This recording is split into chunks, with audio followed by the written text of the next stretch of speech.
సువార్త 18వ అధ్యాయం 11, 12, 13 వచనాలు. మీకేమి తోచును? ఒక మనుషునికి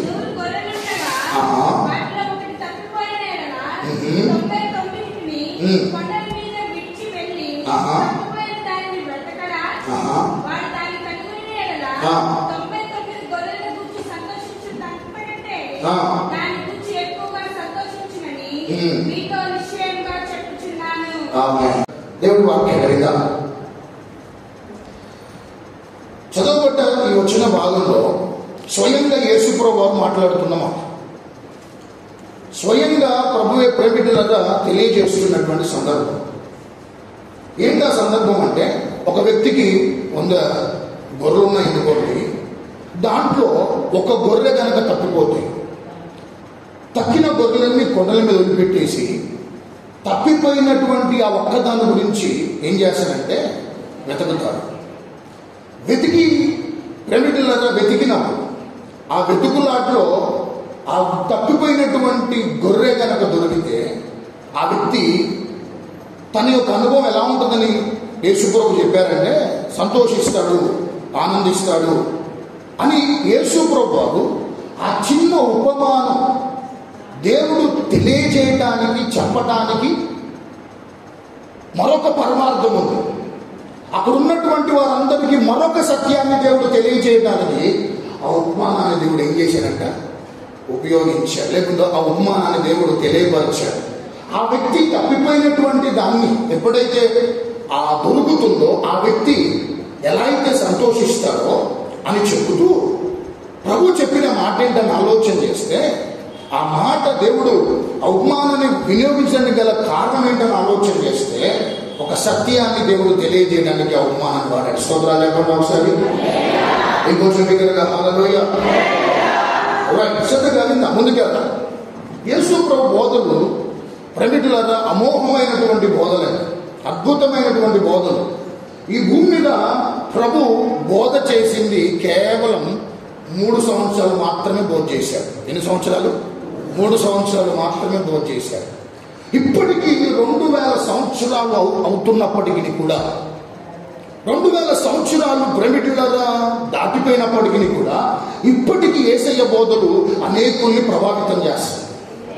అనేకులను ప్రేమికులుగా ప్రభావితం చేయడమే కాదు, జీవితంలో ఒక మంచి నిర్ణయం తీసుకోగలిగి ప్రేమికుల ప్రభు యొద్దకు వచ్చేలా దేవుని యొక్క బోధలు ఈరోజు ప్రపంచంలో ఉన్నటువంటి వారందరినీ కూడా ఈరోజు వరకు స్ఫూర్తి, ప్రేరణ, ప్రభావితం చేసేటువంటి మాటలు. ఎవరి మాటలంట?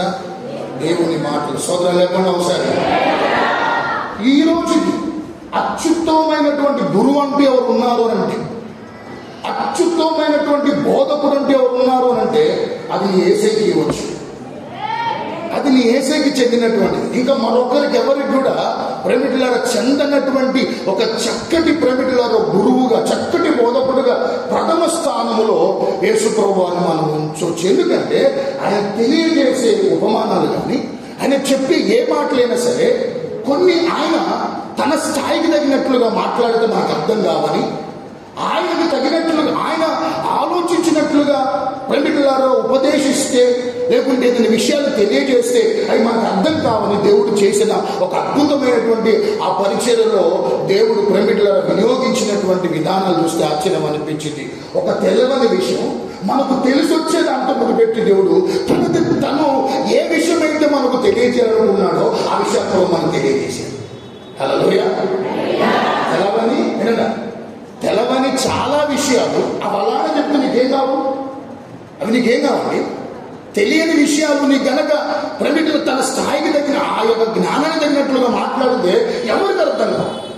అర్థం కాకపోవడం పక్కన పెడితే ఇంకా ప్రేమికులకు అర్థం కానటువంటి పరిస్థితులు ఉన్న కారణాన్ని బట్టి ఎవరు కూడా ప్రభు యొద్దకు రాలేదు. కానీ ఈరోజు అనేకులు ప్రభు యొద్దకు రాగలుగుతున్నారు, నడిపించబడగలుగుతున్నారు. అనేకులు ఆ రోజులు యేసు ప్రభు వారిని తండోపతండలు ఎక్కడికి వెళ్ళినా కూడా ఆయన బోధన గురించి అనేక మంది నొక్కి ఒక్కానించి చెప్పినటువంటి అనేకమైనటువంటి ప్రేమికుల మాటలు ఏంటంటే ఆయన బోధలు మనిషికి ఆశ్చర్యాన్ని కలిగించాయని చెప్పారు. ఇంకంతేకాదు ఆయన బోధలు ఎలాంటివని ఆలోచన చేస్తే గమనించండి, నువ్వు నేను అందరం అర్థం చేసుకోవడానికి అర్థమయ్యే రీతిలో ప్రేమికులారా తెలవనటువంటి ఆ విషయాలు దేవుడు చక్కగా మనకు తెలిసొచ్చే చేసేటువంటి ఉపమానాలు వాడి మనందరికి దేవుడు తన యొక్క ఆత్మ సంబంధమైనటువంటి ప్రమితులాగా ఒక వర్తమానాన్ని ప్రపంచానికి అందించడానికి ఆ ఉపమానాన్ని దేవుడు వాడాడు. స్తోత్రాలు చెప్పండి. ఆ మాట ఉపమానం ఎందుకు వాడో చెప్పాలా? కింద అంటాడు, గమనించండి, భూమి మీద ఏ ఒక్కరు నశించుకోవటం దేవునికి. ఆ మాట చెప్పడానికి, ఏ మాట చెప్పడానికి అంటే భూమి మీద ఎవరు నశించుకోవడానికి ఏంటంటే దేవుడికి ఇష్టము లేదు అనేటువంటి ఆ మాటను దేవుడు తెలియజేయడానికి ఏ ఉపమానం వాడాల్సి వచ్చిందంటే, ప్రేమికులారా తప్పిపోయినటువంటి ఏంటంటే ఆ ఒక్క గొర్రెను దేవుడు ఉదాహరించి, ప్రేమికులారా దొరికినప్పుడు ఒక వ్యక్తి ఎలా సంతోషిస్తాడు మీరు చెప్పండి. తప్పిపోయింది ఏదైనా సరే నీకు దొరికితే బాగుంటుందో సంతోషం అంతా ఏముంటుంది. తప్పిపోయిన గొర్రె కానీ తప్పిపోయిన వస్తువు కానీ దొరికినప్పుడు ఒక వ్యక్తి యొక్క పరిస్థితి ఎలా ఉంటుందంటే ఆ వ్యక్తి సంతోషిస్తాడు, ఆ వ్యక్తి ఆనందిస్తాడు. కొన్నిసార్లు మన జీవితాల్లో కొన్నిటిని మనం పోగొట్టుకుంటాం. అది మన అజాగ్రత్త వల్ల, ఇంకేంటే ప్రేమికుల అశ్రద్ధ వల్ల కొన్నిసార్లు కొన్నిటిని మనం ప్రేమికుల పోగొట్టుకుంటాం. పోగొట్టుకున్నప్పుడు ఆ వ్యక్తి బాధ వేదన గురవుతాడు. కానీ అదే పోగొట్టుకున్నటువంటి తిరిగి కనుక పొందుకుంటే, ఆ పోగొట్టుకున్నటువంటి కనుక తిరిగి ఒకవేళ దొరికితే ఆ వ్యక్తి ప్రేమికులాగా సంతోషించినట్లు, ఆనందించినట్లు, ప్రేమికులాగా దంతులు వేసినట్లు వాక్యం సెలవిస్తుంది. ప్రేమికులారా భూమి మీద ఒక వ్యక్తి నశించిపోతుంటే ఆ వ్యక్తి కూడా రక్షించబడితే పరలోకం ఆనందిస్తున్నట. ఆమె చెప్పండి ఒకసారి. భూమి మీద ఒక ఆత్మ ఏమవుతుండే నశించిపోకుండా ఏమవుతుంది అంటే రక్షించబడితే ఏం చేస్తారు చెప్పాలి? పరలోకం అంతా ఏదైనా ఆనందిస్తుంది అని ప్రేమికులారా దేవుడు ఆ విషయాన్ని తెలియజేయడానికి ప్రభు ప్రేమికులారా చెప్పడం జరిగింది. సరే వినండి, ప్రేమికులారా ఆలోచన చేస్తే ఆ కాపరి మనసులో ఏముంటుంది చెప్పాలంటే ఆ తప్పిపోయినప్పుడు ఆ 99 ధ్యాస ఉండదండి. ఎందుకంటే అది ఎక్కడున్నాయి సురక్షితంగా ఉన్నాయి, దాని గురించి ఆలోచన ఉండదు. కానీ దేని గురించి ఎక్కువగా ఆలోచన ఉంటుందంటే ప్రేమికులారా ఆ తప్పిపోయినటువంటి దాని గురించే తన మనసులో ఆలోచన ఉంటుంది. నిజమే, దావీదు కందు గొప్పగా దీవించబడడానికి గల కారణం తెలుసా? దావీదు ఉన్నతమైన స్థితికి ఎవ్వరికి రానంత గొప్ప ధన్యత దావీదుకు దేవుడు ఆ ఉన్నతమైన ఉత్తమమైనటువంటి స్థితి అన్నను కూడా ఇవ్వలేదు. అలాంటి దేవుడు దావీదుకి ఇవ్వడానికి గల కారణం ఏంటంటే తన తండ్రి మందను జాగ్రత్తగా ఏం చేశాడండి? జాగ్రత్తగా కాచాడు. చెప్పండి, ఏం చేశాడంటే తన తండ్రి మందను చాలా జాగ్రత్తగా ప్రేమికులారా కాచాడు. ఎందుకంటే ఒక సందర్భంలో గొర్రె ఎలుగుబంటి బారిన పడితే పోయింది కదా. ఏంటది ఒక గొర్రె పోయింది కదా, ఇప్పుడు నేను నా ప్రాణాలు తగ్గించి ఆ గొర్రెను కాపాడాలా? అవసరం లేదు, ఏదో ఒకటి మా నాన్నకు ఏం చేయొచ్చు, నేను తెలియజేయొచ్చు అని చెప్పి అనుకున్నాడండి. అనుకోని ఏం చేశాడు? తన ప్రాణాన్ని సైతం పణంగా పెట్టి ఎలుగుబంటి బారిన పడ్డటువంటి ప్రేమికులారా ఆ గొర్రెను విడిపించి ప్రేమికులారా సంరక్షించినటువంటి వాడు దావీదు. సింహాల బారిన పడ్డటువంటి అదే మరొక గొర్రె ప్రేమికులారా పడ్డప్పుడు సింహాన్ని సైతం ప్రేమికులారా చీల్చి తన గొర్రెను చెప్పండి ఏం చెప్పాలంటే కాపాడుకున్నటువంటి వాడు. చూడండి, గమనించండి, నువ్వు చిన్న దాంట్లో నమ్మకం ఉంటే సంగమా దేవుడు గొప్పగా దీవిస్తాడు. పెద్ద పెద్ద వాటిలో కాదు నువ్వు ఉండాల్సింది, అవి తర్వాతకు వస్తాయి. అవన్నీ నువ్వు ప్రాముఖ్యంగా ఒక వ్యక్తి పైకి రావాలంటే, ఒక వ్యక్తి మరొక మెట్టెక్కాలంటే, ఒక వ్యక్తి మరొక స్థితిలోకి వెళ్ళాలంటే, మరొక ప్రేమికుల పరిస్థితుల్లో ఆశీర్వాదకరమైనటువంటి అనుభవాలు కూడా ఒక వ్యక్తి కుటుంబం నడిపించబడాలంటే, ఒక వ్యక్తి జీవితం కొనసాగాలంటే ఫస్ట్ నీకు ఇచ్చిన దాంట్లో ఎలా ఉండాలి? నువ్వు ఎలా ఉండాలి? చాలా నమ్మకంగా ఉండాలి. ఆ నమ్మకం ఉన్న కారణాన్ని బట్టి దావీదు తన జీవితంలో ఆ గొర్రె విషయంలో నన్ను తగ్గించినప్పుడు ఇశ్రాయేలు ప్రజలందరినీ కూడా చేతిలో పెడితే ఖచ్చితంగా దావీదు సంరక్షిస్తాడని దేవుడు గ్రహించాడు. కాబట్టి దావీదు దేవుడు ఉన్నతంగా ఆశీర్వదించాడు. కారణం చెప్పండి ఒకసారి.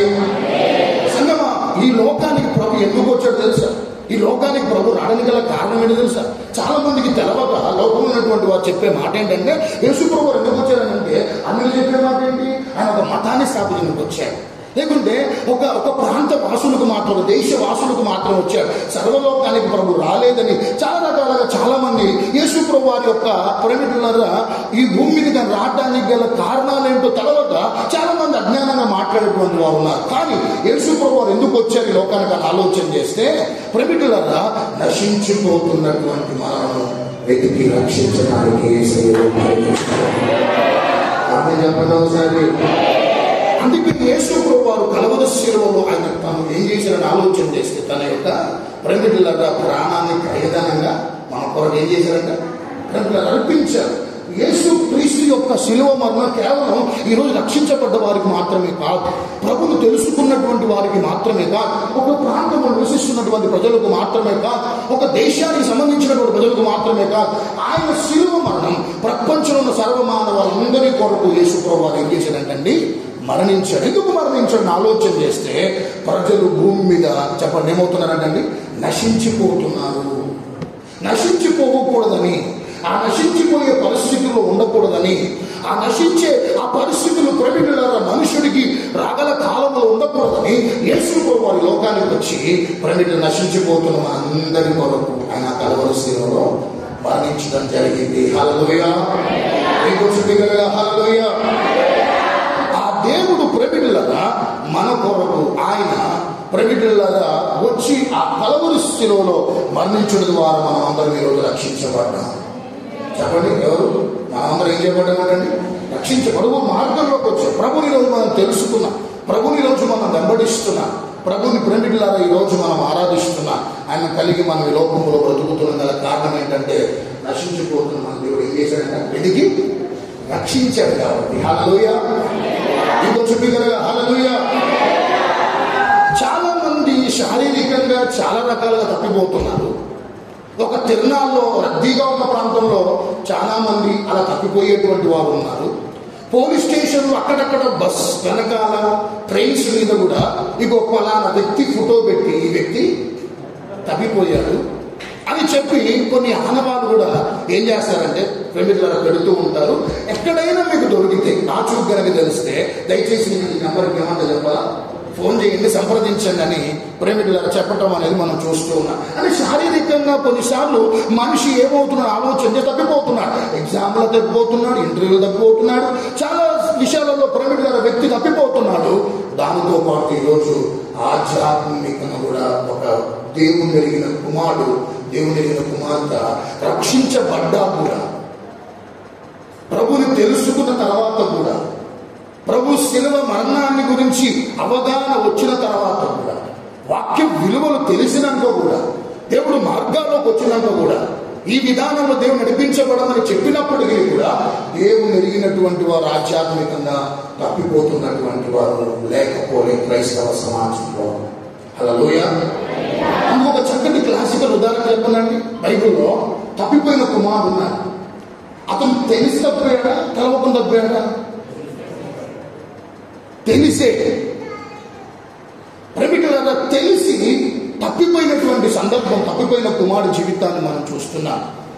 ఒకటి యూదుల ఆచారం ఏంటంటే బతుకున్నాక తండ్రి ఏం చెప్పాలి, ఆస్తిని పంచిపెట్టదు. తండ్రి బతుకున్నప్పుడు ఆస్తిని ఏం చేయదంట పంచిపెట్టకూడదు. కానీ ఈ వ్యక్తి ఏం చెప్పాలా, తన తండ్రి బతుకున్నప్పుడే అర్థమవుతుందా తండ్రిని సైతం ప్రేమికులారా కాదని, నా తండ్రి ఎటుపోతే నాకు సంబంధం లేదని, అతడు ఒకవేళ నా దృష్టిలో సమాజం దృష్టిలో చనిపోయినటువంటి వ్యక్తిగా కనపడ్డప్పటికీ కూడా నా ఆస్తి నాకు కావాల్సింది, నాకు సంబంధించింది చిల్లి గవ్వ కూడా ఆ ఇంట్లో ఉంచకుండా చెప్పండి ఎక్కడికి వెళ్ళిపోయాడంటే దూరదేశానికి పోయాడంట. ఏ దేశానికి? దూరదేశానికి. ఏం చేశారు మరి దూరదేశానికి పోయి అని ఆలోచన చేస్తే వాక్యం సెలవిస్తుంది దుర్వ్యాపారం చేశాడంట. ఏ వ్యాపారం? దుర్వ్యాపారం. అంటే ప్రేమికులారా ఆ వ్యాపారం తన జీవితంలో అది ఎలాంటి వ్యాపారం తెలవదు, కానీ మొత్తానికైతే దుర్వ్యాపారం రాయబడింది. ఆ వ్యాపారం చేయడం ద్వారా అన్ని చెప్పండి ఏం చేశారంటే ఉన్నవన్నీ కూడా కోల్పోవటం అనేటువంటిది మనం చూస్తున్నాం. ఆఖరికి పందులు తినే పొట్టుకాడికి వచ్చినప్పుడు తండ్రి ఏంటంటే తిరిగి గుర్తొచ్చిన సందర్భం మనందరికీ తెలుసు. కానీ గమనించండి, ఆ వ్యక్తి ప్రేమికుల తప్పిపోయి తన జీవితంలో అన్ని ఏం చేశారంటే కలిగి ఉన్నవన్నీ ఏం చేశారంటే అన్ని కోల్పోయాడు, నిశ్చేష్టుడుగా మిగిలిపోయాడు. ప్రేమికుల ఆఖరికి అర్థమవుతుందా, తను చుట్టూ వేసుకుని తిరిగినటువంటి స్నేహితులు కూడా ఒక సమయానికి వచ్చేసరికల్లా ప్రేమికుల కనీసం అతని యొక్క బాగోగులు పట్టించుకోకుండా ఒక నిరాధారంగా, ఇంకా చెప్పాలంటే అతని పూర్తిగా వదిలిపెట్టి వెళ్ళిపోయినటువంటి ఆ దృశ్యం ప్రేమికుల తప్పైనటువంటి కుమారుడు మనకు కనపడుతుంది. సంగమా కూర్చుని మీ అందరూ చెప్తున్నారు, చాలా మంది చాలా రకాల యవనస్తులు, ఎందుకంటే ఆయన యవనస్తుడు కాబట్టి యవనస్తులు చాలా మంది చాలా రకాలు ఎలా తగ్గిపోతుంది చెప్పాలంటండి. ఇంట్లో కొన్నిసార్లు పాకెట్ మనీ డబ్బులు ఇవ్వరు, ఎరువు దానికి ఎడిక్ట్ అవుతారు. ఎవరెవరు యవనస్తులు ఎడిక్ట్ అయిపోయి డబ్బులు ఇంట్లో ఇవ్వకపోవటం వల్ల, డబ్బులు ఇంట్లో నుంచి రాకపోవటం వల్ల వాళ్ళు దీర్ఘముదానికి అలవాటు అయిపోయి, దీర్ఘముదానికి వాళ్ళు అడిక్ట్ అయిపోయి కొన్ని యాప్స్ వచ్చినాయి. ఈరోజు మొబైల్లో కొన్ని యాప్స్ వచ్చినాయి. అవి ఏం చేస్తుందంటే ముందస్తుగానే కొంత ధనాన్ని ఏం చేస్తుంది చెప్పాలంటే అండి, ఇస్తుంది. ఒక 3,000 ఇస్తే వారం కల్లా మనం 5,000 కట్టాలి. సరే, తర్వాత కడతామా లేదా అనేది ఆలోచన పక్కన పెట్టి వస్తున్నాయి కదా 3,000 పెట్టి 3,000 తీసుకొని అప్పుడు ఇచ్చున్నప్పుడు వాళ్ళు ఏం చేస్తారంటే వాళ్ళ పేరు ఇస్తారు, వాళ్ళ అకౌంట్ నెంబర్ ఇస్తారు, తగినటువంటి సంబంధించినటువంటి కొందరు నెంబర్లు ఇస్తారు. నేను కట్టకపోతే ఏంటంటే పలానా వ్యక్తులు ఏం చేయగలుగుతారు, వాళ్ళకి ఫోన్ చేస్తే కడతారని ఇవన్నీ యాక్సెస్ మొత్తం ప్రైవేట్ చెప్పినాక తర్వాత వారం అవుతుంది, కట్టలేకపోతారు. ఆ పై వారం వచ్చేసరికి 6,000 అయిపోతుంది. గమనించండి, ఈ పరిస్థితిలో ఉన్న కారణాన్ని బట్టి యవనస్తులు చాలా మంది వారికి ఉన్నటువంటి వారి యొక్క అవసరాలు ఏవైతే ఉన్నాయో, లేకుంటే తండ్రికి తల్లికి తెలవకుండా చాటుగా కొన్ని చేసేటువంటి విరోధమైన వ్యతిరేకమైన ఆ వ్యక్తి జీవితానికి ఏమాత్రం ఉపయోగపడినటువంటి కొన్ని పనులు చేయటం వల్ల ఆ వ్యక్తి బ్రతుకు చిదరమవటమే కాదు, ఆ వ్యక్తి యొక్క బ్రతుకు నాశనం అవటమే కాదు, ఎట్టకాలకు అప్పులు ఆ కొద్దిపాటి అప్పులు తీర్చుకోలేక ఈ విషయం కాస్త ఎక్కడ ఇంట్లో తెలిస్తే మా పరిస్థితి ఇంకొక రకం ఉంటుందేమో అని సాతాను ఎంతగా ఆ వ్యక్తుల జీవితాలు ఈడ్చుకొని పోతున్నాడో, ఒక పక్క ఈడ్చుకొని పోతూనే ఆఖరి అర్ధాంతరంగా జీవితాలను ఈ లోకం నుంచి విస్మరిస్తున్నటువంటి వారు చాలా మంది యవనస్తులు లేకపోలేదు. సోదరులు ఎక్కడన్నా ఒకసారి గమనించండి. దుర్వ్యాపారం ఎప్పటికైనా ఏంటంటే నువ్వేం వ్యాపారం చేస్తామో ఏదైనా దురుద్దేశం ఉందా ఖచ్చితంగా మన జీవితంలో నష్టపోతుంది. ఈరోజు కాకపోయినా ఒక రోజుకే నష్టపోతుంది. ఏ ఆలోచన ఉందో నువ్వు చేసే వ్యాపారంలో దురాలోచన ఉండవు. కేవలం వ్యాపారమే కాదు, నువ్వు చేసే ఉద్యోగం కానీ వృత్తి కానీ నువ్వు చేసే ఏ పనైనా సరే నీ ఆలోచన విధానంలో దయచేసి దురాలోచనలు దయచేసి రాకూడదు. వచ్చినాయా దాని ప్రభావం ఇప్పుడు కనపడదు. కొద్ది రోజులు బాగానే ఉంటుంది, చాలా బాగుంటుంది, చక్కగా ఉంటుంది, ఇది జీవితం అనిపిస్తుంది, సౌమ్యంగా ఉంటుంది. ప్రతి అవసరతలన్నీ కూడా ఏంటంటే చక్కగా తీర్చబడుతున్నట్లు కనిపిస్తాయి. కానీ రాను ఒక రోజు అది ఎంతగా మనకి నష్టాన్ని మిగిలించాలి, అంత నష్టాన్ని ఏం చెప్పాలా మిగిలిస్తుంది. నేను నిశ్చేష్టుడుగా మిగిలించేస్తాను. సోదరాలు ఏమన్నా సరే హల్లెలూయా. బైబిల్లో దేవుడు ఉద్దేశం తన ప్రజలు తప్పిపోవద్దంటానికి మరొక చక్కటి ఉదాహరణ చెప్పనండి. ఆ తప్పైన కుమారుడు తిరిగి వచ్చినందుకు అతని జీవితం మరలా తిరిగి కట్టబడింది. దాని తర్వాత చక్కగా దేవుడు ఉద్దేశాలు ఆ కుమారుడు నెరవేర్చబడ్డాయి. కానీ అంటే ఆలోచన తప్పిపోయినట్లుగానే ఉండొద్దు, తప్పిపోయినట్లుగా బ్రతకొద్దు.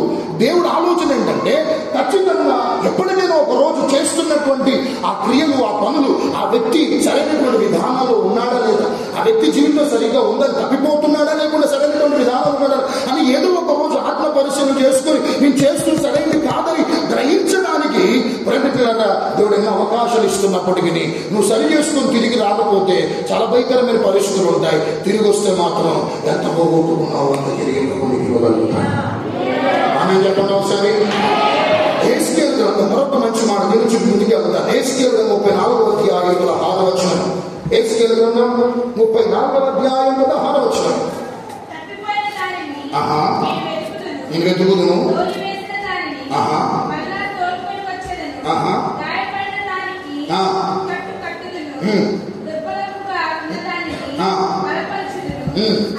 అయితే కొవ్విన వాటికి ఏంటంట శిక్షను మేత పెడతా అన్నాడు. Okay, very good. ఇక్కడ అన్ని మనం చూస్తున్నాం. ఆనాడు హెస్కేలు ప్రవక్త ద్వారా ప్రేమికులారా ప్రవచించిన మాట ఏంటంటే దుర్బలమైన వాటిని, తప్పిపోయిన వాటిని, ఇంకేంటంట గాయపరచబడ్డటువంటి గొర్రెలు ఏమన్నాడంట అక్కడ చెప్పండి, విడిచిపెడతా అన్నాడా, ఏం చేస్తాడు, వదిలేస్తా అన్నాడా, లేకుంటే ప్రేమికులారా వాటిని తోలివేస్తా ఏమన్నాడు? అక్కడ కాయలు కట్టబడ్డ గొర్రెలు కానీ ఇంకేనంట దుర్బలంగా ఉన్నవి కానీ ఎలాంటి గొర్రెలైనా సరే వాటిని దేవుడు తన ఆలోచన ఏంటని ఆలోచన చేస్తే ఏంటంట తిరిగి మరలా తప్పిపోయిన వాటిని ఏం చేద్దామని తిరిగి మరలా తోలుకొని వద్దామనేటువంటి ఆలోచన హెస్కేలు ఆ రోజు తన ప్రవచనంలో ప్రేమికుల పరిశుద్ధాత్మ చేత రాసి ఆ మాట అన్న తర్వాతకి ఇదే ప్రవచనం యేసుప్రభుని లోపములోకి రావడం వల్ల జన్మించడం వల్ల తప్పిపోయిన ప్రతి ఒక్కరు కూడా ఈ రోజు ఏమవుతుంది చెప్పాలంటే తిరిగి ప్రభు యొక్క రాగలుగుతున్నారు. ఆమె చెప్పండి ఒకసారి. తప్పిపోయిన వారందరూ ఏం చేస్తారంటండి ఆ పనిలో యేసుప్రభు ఆ ప్రక్రియ జరుగుతుంది ప్రేమికుల. అది ఈ రోజు వరకు ప్రైవేట్ నిరంతరాయంగా జరుగుతున్నటువంటి ఒక పరిచర్య తప్పిపోయినటువంటి వారందరినీ ఏంటంట తిరిగి ఎక్కడ రావాలని, తప్పిపోయిన వారు తప్పిపోయినట్లునే ఉండొద్దని తిరిగి రావాలని దేవుడి యొక్క ఆలోచన. ఎక్కడికి రావాలని? తిరిగి మరలా ప్రేమికులారా.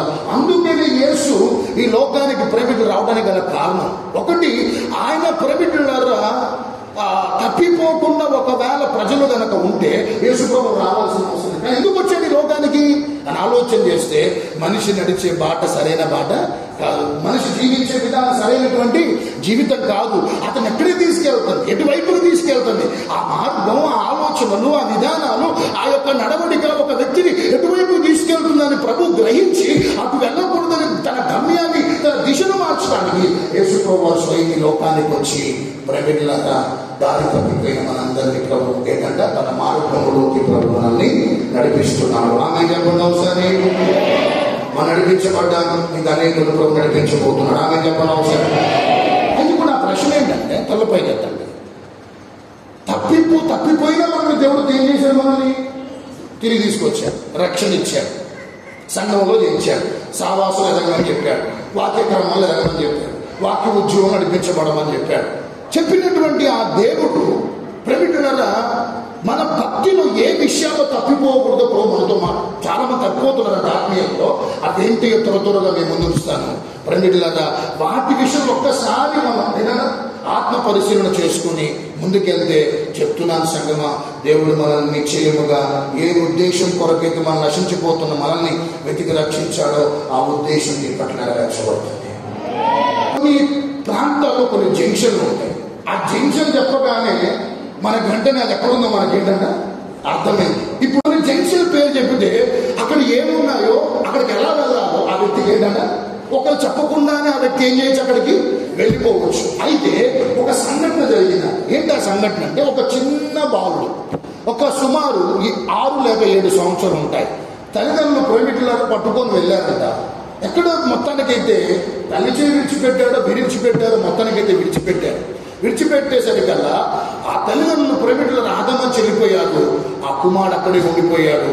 గట్టిగా ప్రైవేట్లో ఏడుస్తూ ఉంటే అక్కడ ఉన్నటువంటి పోలీసు ఏం చేశారంటే ఆ కుమారుడు వెళ్ళటానికి ప్రయత్నం చేస్తారు. మీ తల్లి పేరు ఏం పేరు చెప్పున్నానా, మీ తండ్రి పేరు చెప్పు, మీరు ఎక్కడుంటారో చెప్పు, కనీసం ఆ జంక్షన్ ఎక్కడుంటారో మీరు చెప్పండి అని అంటే ఆ కుమారుడు ప్రైవేటులారా చెప్పలేని పరిస్థితుల్లో ఉంటే బిగ్గరగా ఏడుస్తుంటే అది నోట్లో చాక్లెట్ పెట్టి కొంచెం అతని నేర్పును ప్రైవేటులారా ఊకిద్దామని చేస్తున్న ఆ ప్రయత్నాల్లో ఆ చిన్న కుమారుడు ఆలోచన వచ్చిందంట. ఏంటి ఆలోచన అంటే, వాళ్ళ ఇంటికి పోయే దగ్గరలో సిలువ జంక్షన్ ఉంటుందంట. సిలువ జంక్షన్ చెప్పండి, ఏ జంక్షన్ అంట చెప్పాలి, ఏ జంక్షన్ అది? సిలువ జంక్షన్.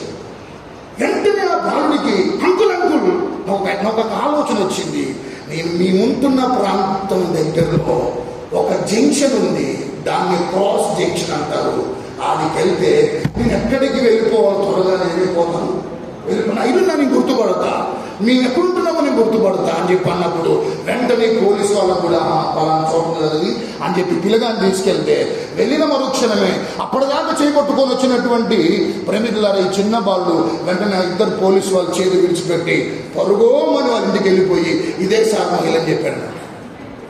ఎందుకు ఈ మాట చెప్పానంటే, యేసు దగ్గరకు వస్తేనే నువ్వు ఎలా బ్రతకాలో తెలుస్తుంది, దేవుడు కాడికి వస్తేనే ఎలా జీవించాలో తెలుస్తుంది నీకు. ఎక్కడ తెలియజేయబడదు నీకు, ఎక్కడ నీకు ఉపదేశించబడదు, ఎక్కడ నీకు తెలియజేసేటువంటి వారు ఉండరు.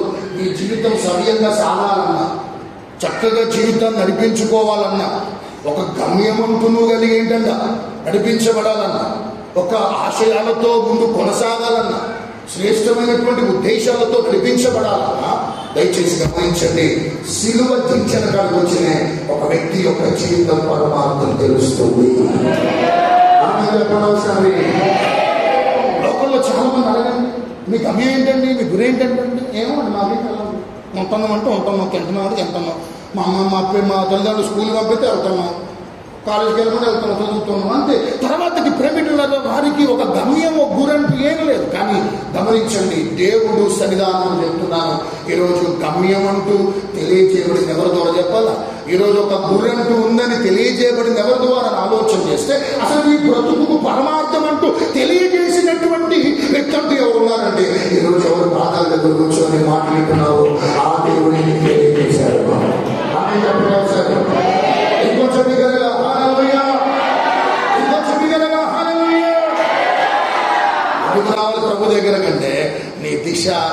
నీ యొక్క పరిస్థితిలో, నీ కుటుంబం, నీ వ్యక్తిగత జీవితం సరైన మార్గములు ఏం చేయబడానికంటే నడిపించుకోవడానికి శిలువ కాడికి వస్తేనే ఒక వ్యక్తి గమ్యం తెలుస్తుంది. హల్లెలూయా.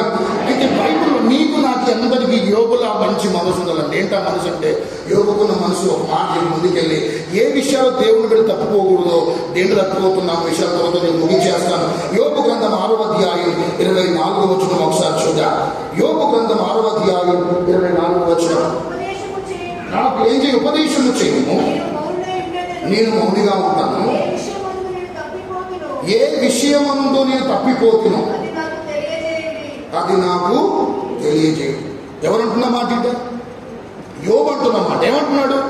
తన స్నేహితులతో అంటున్నాడు. ఏమంటున్నాడంటే, నేను మౌనంగా ఉంటా, మీరు నాకేం చేయండి, నాకు ఉపదేశం చేయండి, నేను ఎక్కడ తప్పిపోతున్నో నాకు ఏంటంటే తెలియజేయండి. ఎందుకు పౌలా నువ్వు తెలుసుకొని ఏం చేస్తావు? ఎందుకు యోబు నువ్వు తెలుసుకొని ఏం చేస్తావు? నీ తప్పులు నీ చెప్పడం వల్ల నువ్వు ఏం చేసుకుంటావు? చెప్పాల్సిన అవసరమే ఉంది. దానివల్ల నీకు వచ్చే ప్రయోజనం ఏంటంటే, గమనించండి, యోబుకున్నటువంటి లక్షణం చెప్పాలా, గమనించండి. అందరిలాగా విరుచుకుపడను కానీ అందరిలాగా నా తప్పిదాలని చెప్తే నేను ఏం చేసుకున్నానంటే, వేరే వాళ్ళ ఉండను కానీ నేనేంటో, నా స్థితి ఏంటో, నా బ్రతుకేంటో, అసలు నాకు ఎందుకు వచ్చే ఈ పరిస్థితులు? ఏ పరిస్థితులు? నా ఆస్తి ఎందుకు పోయింది, నా పిల్లలు ఎందుకు పోయారు, నేను సంపాదించిన సంపాదన ఎందుకు పోయింది, అంత పేటగోడలా ఏమైపోయింది, అన్ని కూడా కూలిపోయి నిశ్శేషులు ఎందుకు మిగిలిపోయాను, ఆ బూడిదలు ఎందుకు కూర్చోవలసిన పరిస్థితి వచ్చింది, ఉన్నట్టు అకస్మాత్తుగా నాకు రోగం ఎందుకు వచ్చింది, ఈ చిల్ల పెంకులతో నేను సరి చేసుకోవటం ఏంది, రేపో మాపో మరణానికి దగ్గర అవుతున్నాను, అసలు ఏం జరిగింది నా జీవితంలో? వీటన్నిటి గల కారణం ఏంటి? ఈ పరిస్థితులన్నిటి గల కారణం ఏంటి? ఈ దుస్థితి గల కారణం ఏంటి? ఈ పరిస్థితులకు గల కారణములు ఎవరు అని ఎవరిని కూడా ప్రశ్నించట్లే, ఎవరిని కూడా ఏం చేయడండి నిందించట్లే, ఎవరిని కూడా ప్రేమికులారా నేరం మోపట్లే, ఎవరిని కూడా ప్రేమికులారా నిన్ను బట్టి నా బ్రతికిట్టయింది, నిన్ను బట్టి నా బ్రతికిట్లయింది, నిన్ను బట్టి నా జీవితం పెట్టింది, ఎవరిని కూడా నిలిచకుండా అసలు నాది పొరపాటు అయి ఉండొచ్చు, ఏదో నాకు తెలియజేయండి అని ఎవరు చెప్పారండి? స్నేహితులు అడుగుతున్న ఎవరైనా. యోబు తన స్నేహితులు చెప్పండి నా తప్పు ఏమంటే ఏం చేసుకుంటా సరి చెప్పి ఒక మాట చెప్తా, నీ తప్పు ఇతరులు చెప్పాను ఎలా తెలుసా? అనుకుంటా నువ్వు చేసేవని ఏమనుకుంటావు, నేను చేసేవని ఏమనుకుంటావు? చెప్పండి అమ్మా, ఏమనుకుంటామా? మనం చేసేవని ఏమనుకుంటాం?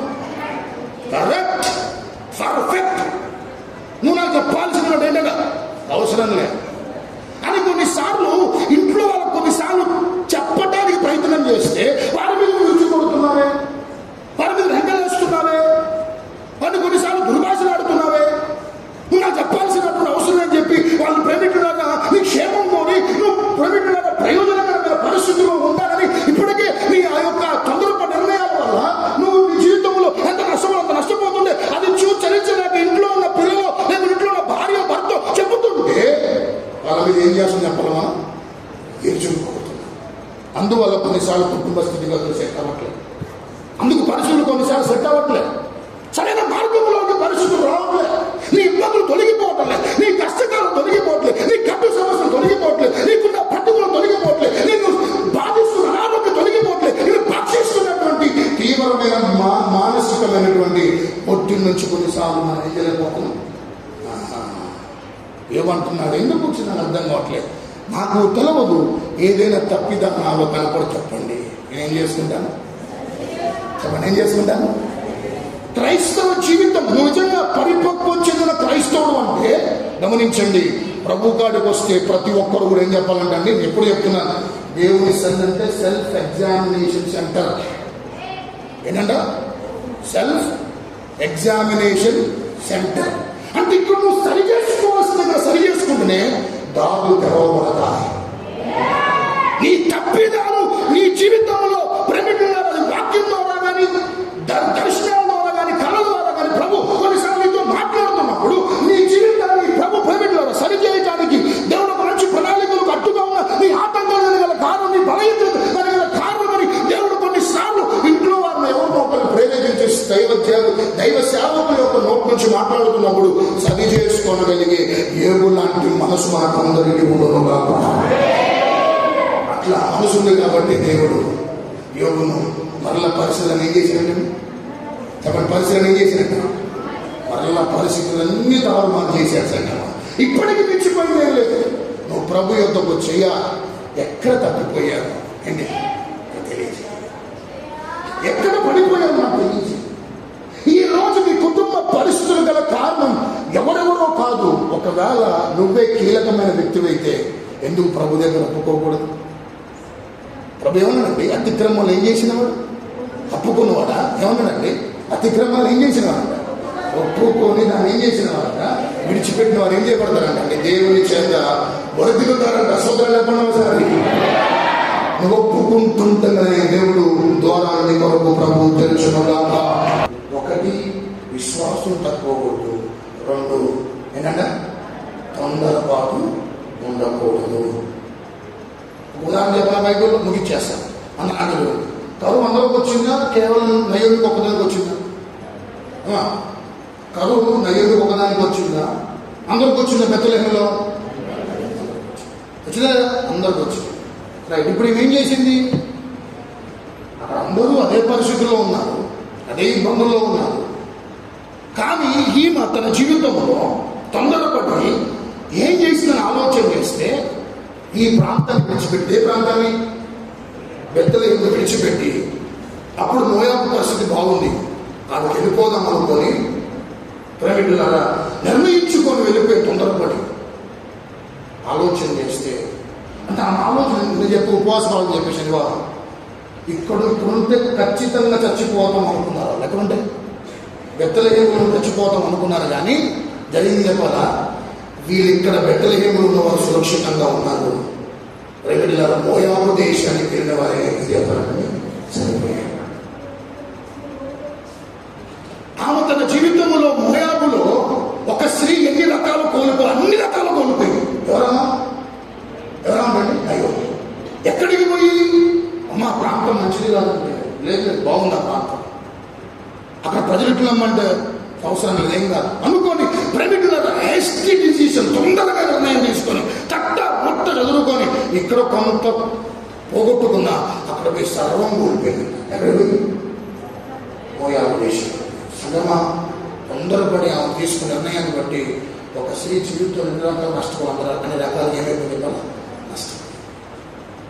హల్లెలూయా. ఇంకొంచెం చెప్పండి హల్లెలూయా. అందుకని ఏమనకూడదు? మనకి తొందరపాటు ఉండకూడదు, తొందరతనం ఉండకూడదు. ఇది ఉంటే చాలా ఇబ్బంది. ఎవరికి? దేవుని బిడ్డలకు. త్వరగా ఏమైపోతారంట? దారి తప్పిపోతారు. హల్లెలూయా. సో ఈ అనుభవాలు ప్రభు నుండి కోరుకుంటున్నాడు. అందుకనే రక్షించిపోతున్న మనల్ని వెతికి రక్షించి తన రక్షణ మార్గం నిలబెట్టి సంఘంలో చేర్చి మన నుండి కోరుకుంటున్న చెప్పాల విశ్వాసం తొలగిపోకూడదు, తొందరపడతాను ఉండకూడదు. ఈ అనుభవాలు మన జీవితాలను నడిపించబడితే ప్రేమిలా చెప్తున్నాను, నీ తరాలు దీవించబడతాయి. నీ తరాలు ఏమైతే అంట దీవించబడతాయి. ఇప్పుడు నయోమి తిరిగి వచ్చింది కాబట్టి ఆ గురించి మనం మాట్లాడుకున్నాం. కానీ అదే రాకపోతే చరిత్రలో ఆ మహిళ వల్ల చరిత్ర హీనురాలుగా మిగిలిపోయేది. ఆమెకంటూ చరిత్ర ఉండేది కాదు. కానీ రూతు ద్వారా, ఒక యవనస్తురాల ద్వారా మరలా నయోమి జీవితం నిలబెట్టాడు. ఆ రూతు బోయాలు చేసుకుంది. వారిద్దరిని ప్రేమించి దేవుడు ఒబేదునిచ్చాడు. ఒబేదును ప్రేమించి యెషయానిచ్చాడు. యెషయాను దావీదు వచ్చాడు. అలా వంశక్రమంలో యేసు ప్రభువు లోకానికి వచ్చింది. ఎప్పుడు జరిగింది ఇవన్నీ? తరాలకు దీవించబడ్డాయి. తరాలు ఎప్పుడు దీవించబడ్డాయి? తిరిగి వచ్చిన. రాకపోతే ఏమైంది పరిస్థితి? చరిత్ర హీనురాలుగా మిగిలిపోయి. ఎవరైనా సమయంలో ఈ తరాలు దీవించబడాలంటే తొందరపాటు నిర్ణయాలు తీసుకోమాకండి. మీరు బదిలీ మాకండి, మీ పిల్లల్ని బదిలీ మాకండి.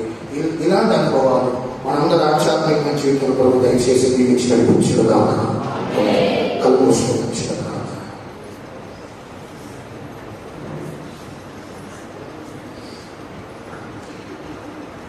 అందరూ దయచేసి చిన్న ప్రాంతం క్షమించేగా.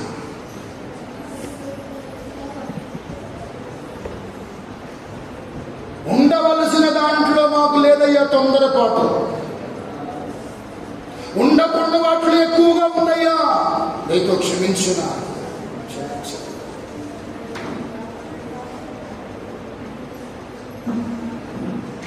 ఒక మందిరానికి తొందరపాటు రావాలని మంచిదే,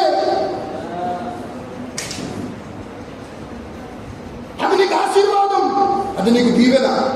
దేవునికి సంబంధించిన విషయాల్లో తొందరపాటు ఉంటే మంచిదే, అది నీకు నీ కుటుంబానికి దీవెనకరమే. కానీ సోదరా సహోదరి,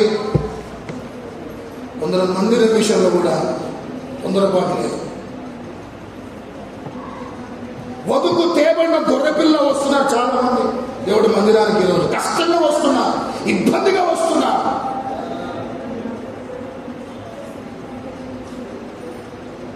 నువ్వు దీవించబడాలన్నా, నీ కడుపున పుట్టిన బిడ్డలు దీవించబడాలన్నా, నీ వంశం దీవించబడాలన్నా, రాబోతున్న నీ తరాలు దీవెనకరంగా ఉండాలన్నా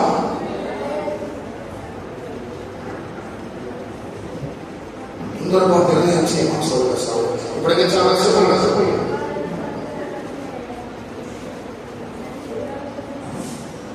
ఎందుకు ప్రాణం పెట్టాడు తెలుసా? ఎందుకు తన ఉన్నదంతా ఎందుకు దారిపోతాడు తెలుసా? ఎందుకు క్రైస్తవ తన జీవితం అనిపించాడు తెలుసా? తప్పిపోయినటువంటి నిన్ను వెతికి రక్షించడానికి, మరలా తప్పిపోకూడదనే దేవుడి ఉద్దేశం, మరలా త్రోవ తప్పి తిరగొద్దనే దేవుడి ఉద్దేశం. చెడులెత్తరచిన ప్రార్థన చేస్తాను. నీతో నిజంగా ఇన్ని మాటల్లో నన్ను ఒక్క మాట నన్ను దర్శించింది. నీ మాట నన్ను బలపరచు, నీ మాట నా స్థితిని తెలియజేసింది, నా పరిస్థితిని తెలియజేసింది. తప్పిదాలు జరుగుతున్నాయి నా ద్వారా, కానీ ఆ తప్పిదాలను ఉంటున్నానయ్యా, తప్పిపోతున్నానయ్యా. నీ ఆశీర్వాదం దూరం అయిపోతున్నాయి, తప్పిపోతున్న ప్రతిసారి ఉన్నవి కోల్పోయే పరిస్థితి వస్తున్నాయి. కొన్నిసార్లు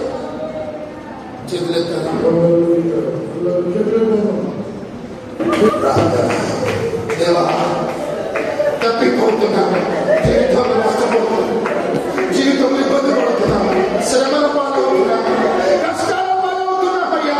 ఈ రోజు నన్నేమిటి నా తప్పిదమే గల కారణం, నా తప్పుడు ఆలోచనలకు గల కారణం, నా తప్పుడు నిర్ణయాలకు గల కారణం. నా కుటుంబం ఈరోజు ఇబ్బంది పడుతున్నది, నా పిల్లలు బాధపడుతున్నారు, నా కుటుంబంలో శాంతి లేదయ్యా, సమాధానం లేదయ్యా, నెమ్మది లేదయ్యా. చేతులెత్తని మీ పరిస్థితులు నా దేవుడు సమాధాన పరచబోతున్నాను. నా దేవుడు మీ జీవితం నెమ్మది ఇవ్వబోతున్నాను, కలిగించబోతున్నాను. మనుషులు ఆత్మ దేవుడు దర్శిస్తున్నాను, మన వెంటనే కార్యాలు కలిగించబోతున్నాను.